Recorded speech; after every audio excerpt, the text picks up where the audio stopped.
Hey everybody, welcome back to the channel, and we are discussing the final book in Kevin J. Anderson's Wake the Dragon series. And book 3 is entitled Gods and Dragons. And Kevin J. Anderson, I believe, really tied up the pieces well. It was satisfying, it was appropriate, and for as many different storylines as he was juggling the entire trilogy, I thought he brought them together well. Sometimes bringing them together means that he ended some of them. And the ones that he ended, I wasn't always expecting it. At the end, when I give my review, I may address a couple of the spoilers, but it's not too much of a spoiler in a book all about a fantasy, essentially universe-wide, planet-wide war that some characters are going to die. I was a little surprised at some of the characters that he chose to move on from, if I could put it that way. But he did a great job, and essentially the novel is going to be focusing on Aiden and his uncle Colanon. Again, the true two of the three kings in the Commonwealth really coming to grips with as they get reports back from the Konag, who is Aiden's brother, Mandam. The more reports they get back, they have to come to grips with the fact that he is either so controlled by Utho, his bonded Brava, his bodyguard, or he is just completely given in to evil and malice and cruelty.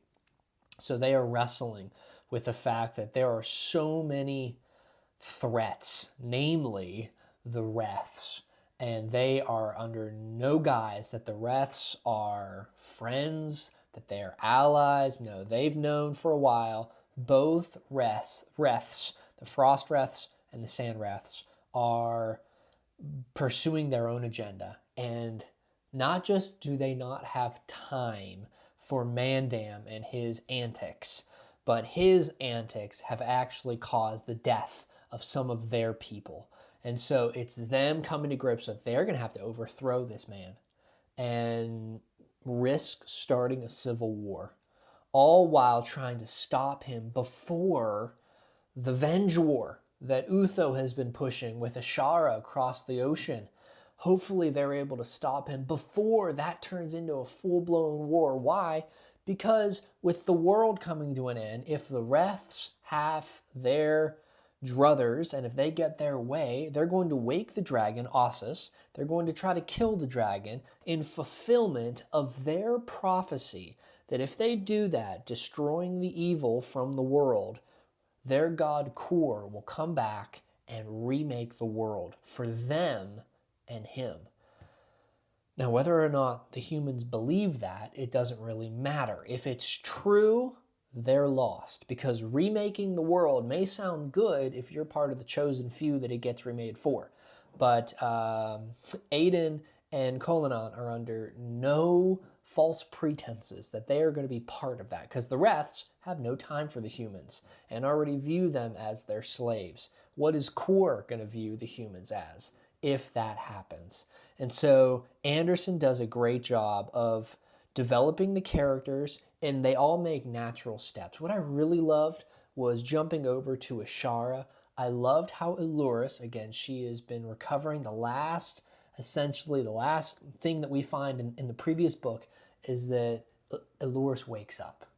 And that's what we've been waiting for this whole time. We're waiting for her to wake up, take back over Ashara, finish this whole Venge War thing, make sure that everyone... It's a big misunderstanding, everybody.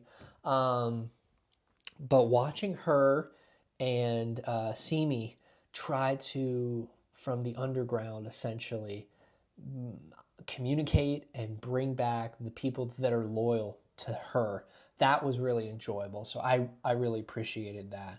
But I would please encourage you to read this series if you have not. Anderson deals with a lot of important themes, not just the themes of loyalty and family and dedication and sacrifice, but some negative themes of manipulation and of corruption and greed.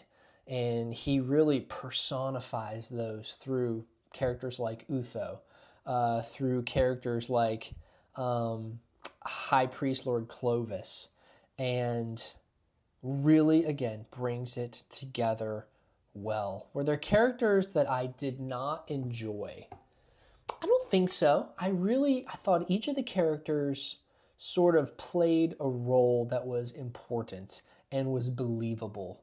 And so you can't always say that, but I thought Anderson did a really, really good job. So what am I going to kind of rate this? On Goodreads, of course, I have an account there. You can find that link on the channel page on YouTube. I definitely rated this 4 out of 5 stars. This was a very enjoyable series and a fitting conclusion to really a massive story. So he did a great job. Please check it out. Let me know what you think about it. This is an underrated series. It's definitely not one that has hundreds and hundreds of reviews. In fact, I think when I looked at it, it was like under 80, I think. It was in the 70s as far as reviews for the series, which is nuts to me because it's really, really good. So check it out. Kevin J. Anderson, Wake the Dragon series, book 3, Gods and Dragons. We'll look forward to continuing the discussion, continuing to read, and we'll see where this takes us. Thank you so much. Like and subscribe if you would. Help the channel grow, and we'll look forward to getting back together in the next video. Thank you.